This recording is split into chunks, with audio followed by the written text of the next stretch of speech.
პირველი ბულანჟერია მთელი ქვეყნის მასშტაბით დღეს ბათუმში გაიხსნა. გუდვილი სუპერმარკეტთა ქსელის კუთვნილი ბრენდის მარშე საკონდიტრო ნაწარმი შეძენა გურმანებს ქალაქის ისტორიულ უბანში მემედ აბაშიძის 11 ნომერში შეუძლიათ. ბულანჟერიაში ფრანგული რეცეპტით დამზადებული ფუნთუშეულის, ტორტების, დესერტისა და სხვა მრავალფეროვანი საკონდიტრო ნაწარმია წარმოდგენილი. ფუნთუშეულის გარდა კლიენტებსა ყავის ფართო არშევანსაც გავაზობენ. ბულანჟერია მარშე, სადაც 15 ადამიანია დასაქმებული დღეს რეგიონისა და ქალაქის პირველმა პირებმა გახსნეს. გუდვილისა და ჯიმარტის სუპერმარკეტთა ქსელი საქართველოში სულ 5 მაღაზიას ფლობს.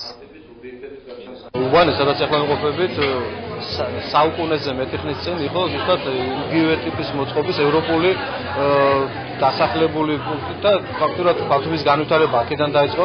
საკმაოდ კარგი არის, რომ ძველი ბათუმის რეაბილიტაციას მოყვა დიდი სურვილი და დიდი ცვლილება ამ ზონაში ახალი ობიექტების შექმნის, ახალი ობიექტების გახსნის. კიდე იგეგმება გახსნა ასეთივე ბულანჟერია ცოტა დიდ ფორმატში ბათუმის რომელიღაც ქუჩაზე ჯერ კონკრეტულად არ ვარ გადაწყვეტილი. დასაქმდა 15 ადამიანი ბათუმელი.